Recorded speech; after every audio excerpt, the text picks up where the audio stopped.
Você já deve ter visto essa foto circulando pela internet nos mais diversos meios, como Instagram, Facebook, até o WhatsApp, por exemplo. Nessa foto, da região de Paraisópolis e Morumbi, a divisa, tirada lá por Tucavieiro, a gente pode ver uma clara situação de segregação urbana, em que a gente tem uma parte das pessoas que possuem maior poder econômico e aquisitivo e uma que possui menos, certo? Situações como essa são muito comuns no nosso país, infelizmente. Outro exemplo de assimetria, como no caso do filme M8, Quando a Morte Socorre a Vida, onde podemos ver o personagem principal, Maurício, transitando entre duas realidades distintas. Uma de onde ele veio, que representa suas origens na periferia, e outra considerada mais nobre, como se fosse o lugar a ser alcançado, o lugar superior, considerando-se a elite e marginalizando os demais. Então, não compreendemos o conceito de marginal como algo pejorativo ou ruim, mas sim como aquilo que é posto de lado, às margens, por um outro grupo. Portanto, é alvo de uma exclusão. Da mesma forma, na série Arcane, Zaun é posta de lado por Piltover, que a marginaliza. Então, a nossa aula é sobre esses aspectos. Vamos analisar a desigualdade social e a desigualdade capital representada na série.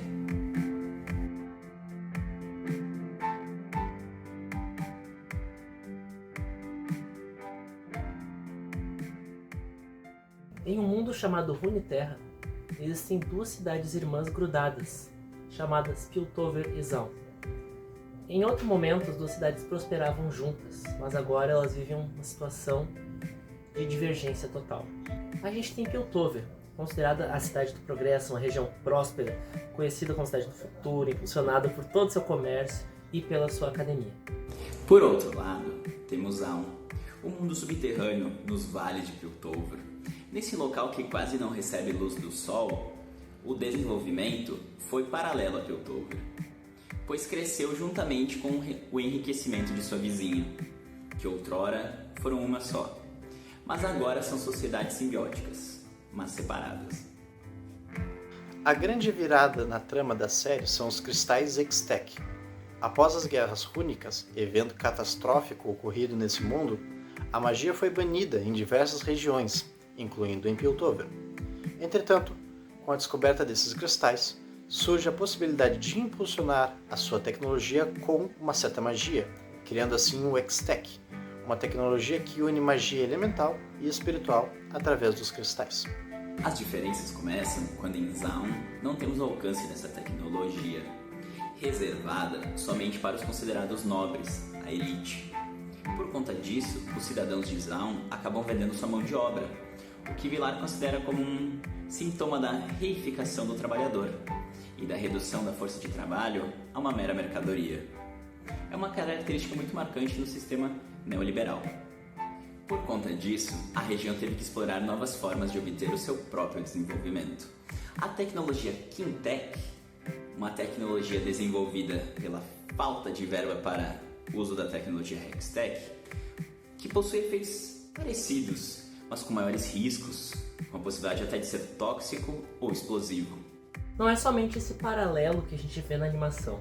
A gente pode perceber também essa segregação urbana refletida em diversas outras situações, como a elite e a pobreza, a escola e as ruas, o respeito e a marginalidade. Mas os papéis se subvertem. Não necessariamente a tecnologia e o sucesso estão associados a Piltover, assim como a pobreza atrelada a Zaun, por exemplo. A gente associa muito isso àquela situação de neoliberalismo, de forma que a gente entende o quê? Que o neoliberalismo pode ser compreendido como um modo de conduzir os indivíduos na direção da concorrência generalizada. Zaun precisa progredir tecnologicamente para sobreviver a Piltover. Olhando por partes, existe sim uma segregação social na série. Podemos ver que Zaun indispõe de saneamento básico de qualidade e as condições de moradia são precárias, de forma que muitos moradores da região estão presos a essa situação de exclusão social. Essa situação é agravada por tudo que, como apontado pela série, leva Piltover para o futuro. A falta de acesso à capital, à academia, ao comércio e aos portais. A forma como a região se movimenta naquele universo. Assim, Piltover está conectada a todo mundo, mas Zaun está restrita a Zaun.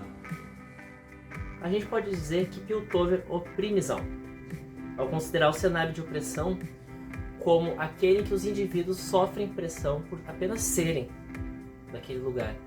Os Zaunitas, população de Zaun, sofrem apenas por pertencer àquela região. Eles são discriminados por isso, considerados inferiores. E mesmo que geograficamente, sob um aspecto que a gente enxerga na nossa realidade, Piltover estar acima de Zaun, essas distâncias socialmente não querem dizer nada. Quando a gente fala sobre simetria, a gente pode discutir 3 tipos de simetria. A simetria por reflexão, por rotação e por translação. Quando nós temos uma simetria por reflexão, o eixo da simetria, no caso, é a mediatriz do segmento que une os pontos correspondentes. Essa simetria é chamada de reflexiva porque parece que há um reflexo, como se fosse um espelho que reflete a imagem de um ponto para o outro. Quando isso não acontece, a gente diz que a figura é assimétrica, ou seja, os 2 lados não são simétricos. Mas é importante a gente lembrar que quando a gente está falando da questão social, as situações de simetria e assimetria são muito diferentes. A gente não pode dizer que um ponto que reflete uma situação econômica é reflexo de algum outro. A gente não pode dizer que a distância de uma pessoa que está na parte mais nobre, na parte de Piltover, até a região de Zaun, a região mais pobre, é a mesma região, a mesma distância de Zaun até Piltover. Os caminhos são diferentes, os casos são diferentes, os obstáculos são diferentes. Nesse ambiente, a própria regulação é feita por Piltover, de modo que até a própria polícia é gerida por eles. A mesma polícia que opera em Piltover opera em Zaun, de modo que eles exercem essa relação de dominância. Eles olham sempre de cima para baixo, julgando os Zaunitas como inferiores, não como se eles fossem indivíduos de uma mesma sociedade. Vamos agora discutir outro tipo de simetria, a simetria de translação. Ela é caracterizada pelo deslocamento da figura original para qualquer direção sem modificação de sua forma ou proporção originais.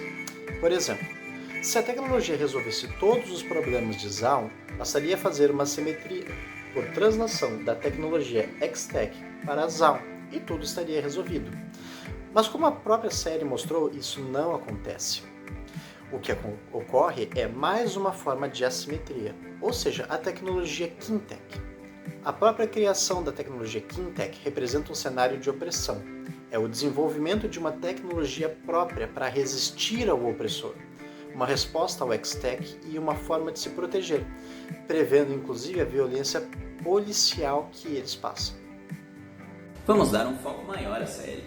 No episódio 9, temos a cena em que um personagem de Piltover, Heimendinger, visita a região de Zaun, descobrindo toda a desigualdade que até então era intencionalmente oculta para ele.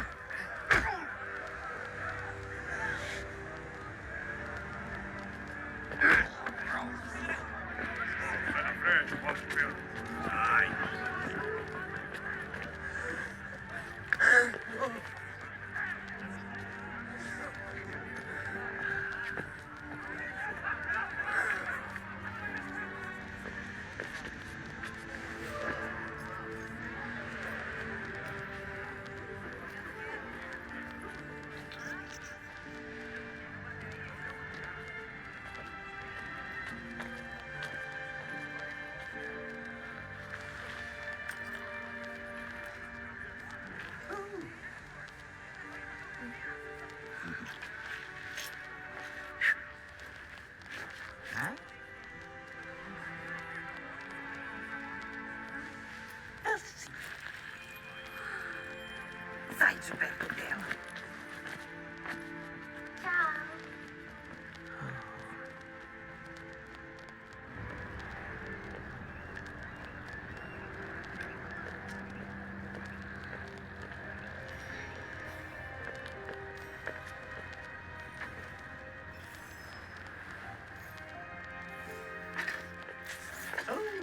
Engenhoso. Embora essas lâminas pareçam estar incorretas. Você tá errado. Isso é projetado para as fissuras. O ar é mais denso. Você está bem, rapaz? Sim, eu tô bem. Só torci o tornozelo. Você é o conselheiro Heimerdinger? Só Heimerdinger agora. Tá fazendo o que desse lado do rio? Eu queria oferecer minha ajuda aos cidadãos da subferia, mas parece que não sou bem-vindo. O que foi? Estamos tendo exatamente o mesmo dia. Isso parece mais que uma torção. Você precisa ver um médico. Eu tenho que ir pra casa. Não é seguro eu ficar aqui. Ai, eu não sei como eu vou chegar lá com a perna ferrada e... Bom, você tá segurando minha carona. Nessa cena, quando a câmera foca no hoverboard de Echo, podemos notar que as hélices apresentam um caso especial de simetria, que é a simetria de rotação. Ela é caracterizada pela rotação de objeto em relação a determinado ponto, ou seja, pela rotação das lâminas do hoverboard pelo ponto central. Assim, a figura original e a figura obtida através desse giro possuem exatamente a mesma forma, mudando-se apenas a posição delas. Ela é muito utilizada em artes de logotipos de empresa, justamente pelo fator harmônico e de fácil entendimento que elas oferecem. Já na segunda cena, que a gente separou para mostrar aqui, Heimerdinger acompanha então Echo, recorte de outro episódio, até o lugar em que ele se abrigava. Nessa cena, a gente consegue ver um diálogo muito interessante.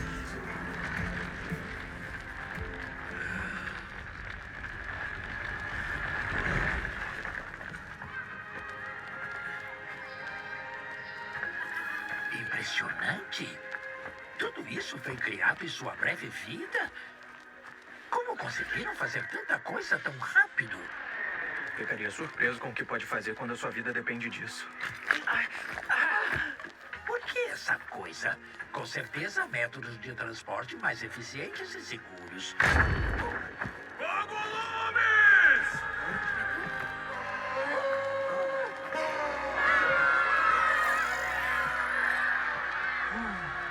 Não basta dar às pessoas o que elas precisam para sobreviver. Tem que dar o que elas precisam para viver.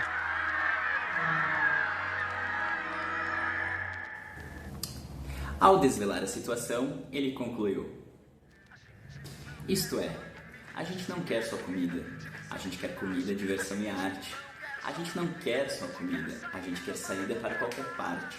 Isso não quer dizer que a gente acredita em uma meritocracia, que a gente acredita que, apesar de tudo, a população de Zaun pode superar Piltover. Não estamos seguindo esse ideal fantasioso nesse sentido. O que acreditamos é que Zaun, quando percebe-se oprimida por Piltover, cria estratégias para sobreviver a essa opressão. E nesse cenário que eles vivem, eles conseguem sim atingir alguns dos seus objetivos. Eles estão buscando além do que eles precisam para sobreviver, mas eles acabam encontrando vários obstáculos nesse caminho, porque Piltover não quer deixar eles alcançar isso. A gente entende que existe uma distância econômica entre as duas cidades, e sim, uma distância social sob aspectos das quais cada uma se desenvolveu, mas uma não é superior à outra. Piltover não é mais importante do que Zaun. Zaun não é mais importante do que Piltover. A gente não está aqui definindo valores, sim mostrando que existe uma desigualdade social muito clara nesses episódios que a gente está retratando aqui, e que infelizmente essas realidades não estão restritas na ficção. A imagem que a gente abriu esse vídeo de Paraisópolis e Morumbi deixa muito claro que isso acontece no nosso próprio país. E a gente conclui que, em uma visão de opressão, Piltover estabelece uma relação de dominância com Zaun. Entretanto, os Zaunitas ainda prosperam de certa forma. Como a gente pôde ver no trecho da série, a gente conseguiu ver Heimerdinger se admirando com tudo que a população de Zaun é capaz de criar.